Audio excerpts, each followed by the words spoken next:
Salut à tous et bienvenue pour ce résumé de notre test du Bucktail Jig VMC Moontail Jig. Mais d'abord, si vous souhaitez ne pas manquer nos nouvelles vidéos, pensez à vous abonner et à activer la petite cloche. Commençons donc par les points forts à retenir. Le Moontail Jig se lance très facilement et très précisément. Les poils équilibrent le leurre, tandis que la tête plombée dirige le leurre droit vers le poste ciblé. Son action sur les tractions est très vivante et facile à prendre en main.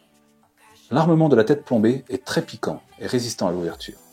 Les poils de la jupe ont une durée de vie plus intéressante qu'un leurre souple. Ensuite, il est possible et même intéressant de rajouter un petit trailer pour ralentir la présentation et augmenter le volume d'eau déplacé. Et enfin, nous notons un signal œil fort, susceptible de capter l'attention des carnassiers et de provoquer les attaques. Passons maintenant aux points faibles que j'ai pu relever durant mon test. Malheureusement, comme souvent sur les têtes plombées, la peinture s'écaille rapidement.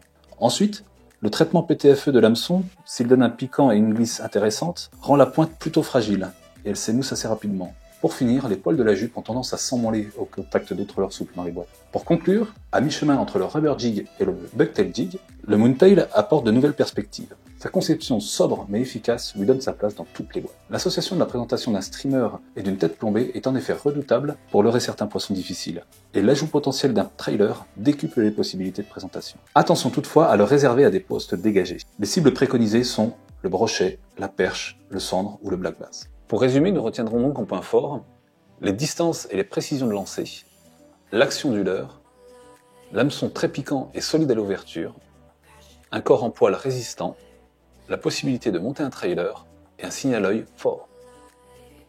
Et du côté des points faibles, la tenue de la peinture sur la tête plombée, la fragilité de la pointe de l'hameçon et le rangement avec les leurres souples plutôt compliqué. Voilà, c'est la fin de cette vidéo. Vous pouvez retrouver ce test sur notre site fishandtest.com ainsi que tous les autres tests qu'on a réalisés. Quant à moi, je vous dis à bientôt et n'oubliez pas, la pêche est une passion qui se partage.